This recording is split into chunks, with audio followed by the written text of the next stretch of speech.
गधा, लोमड़ी और बंदर की कहानी। एक जंगल में एक गधा और एक लोमड़ी रहते थे। गधा और लोमड़ी के बीच बहुत अच्छी दोस्ती थी। वह दोनों अक्सर जंगल में शांत घूमने जाया करते थे। बरसात के मौसम में जंगल में चारों तरफ हरी हरी घास फैली हुई थी, जिससे जंगल बहुत ही सुहाना दिखलाई दे रहा था।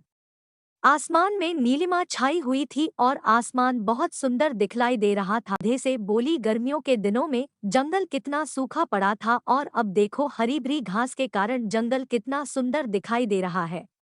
लोमड़ी की बात सुनकर गधा बोला, लोमड़ी बहन, तुम यह क्या बात कर रही हो? घास भी कहीं हरी होती है क्या? घास का रंग तो नीला होता है। गधे की बात सुनकर लोमड़ी को हंसी आ गई और लोमड़ी गधे से बोली, अरे गधे भाई, घास का रंग हरा ही होता है। गधा फिर बोला, घास तो मेरा भोजन है, तो क्या मुझे घास का रंग भी नहीं पता है? तुम तो मांसाहारी जीव हो, तुम्हें क्या पता घास का रंग कैसा होता है? गधा और लोमड़ी दोनों अपनी बात पर अड़े रहे। धीरे धीरे दोनों में बहस होने लगी और दोनों एक दूसरे की बात मानने के लिए बिल्कुल भी तैयार नहीं थे।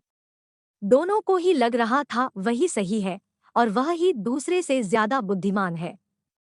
लोमड़ी तो जन्मजात चालाक होती है। वह गधी से बोली, इस तरह अगर हम दोनों बहस करते रहे तो हमारी आपस में लड़ाई हो जाएगी और इससे हमारी दोस्ती खराब हो जाएगी। इसीलिए अब इस बात का निर्णय किसी और पर छोड़ देते हैं कि कौन सही है और कौन गलत। जो सही होगा वही बुद्धिमान माना जाएगा। उसी जंगल में एक बूढ़ा बंदर रहता था।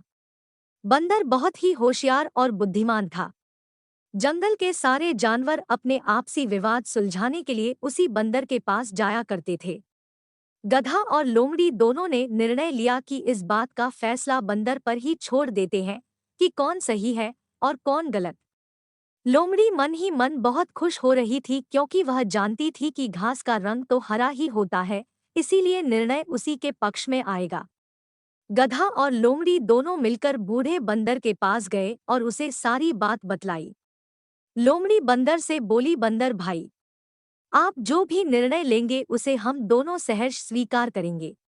गधे और लोमड़ी की बात बंदर ने बड़े ध्यान से सुनी और अपना निर्णय देते हुए बोला, घास का रंग तो नीला ही होता है, इसीलिए इस विवाद में जीत गधे की ही होगी। बंदर की बात सुनकर गधा तो बहुत खुश हुआ और नाचता गाता वहां से चला गया। किंतु बंदर के इस निर्णय से लोमड़ी को बड़ा आश्चर्य हुआ और निराशा भी हुई।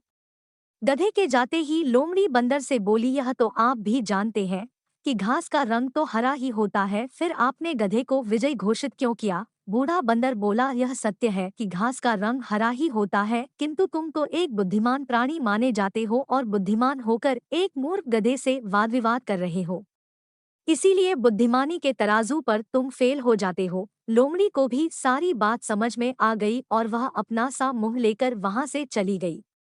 शिक्षा। गधा और लोमड़ी की इस कहानी से हमें शिक्षा मिलती है कि कभी भी मूर्खों से अनावश्यक वाद विवाद नहीं करना चाहिए, अन्यथा हमें ही बेइज्जत होना पड़ेगा।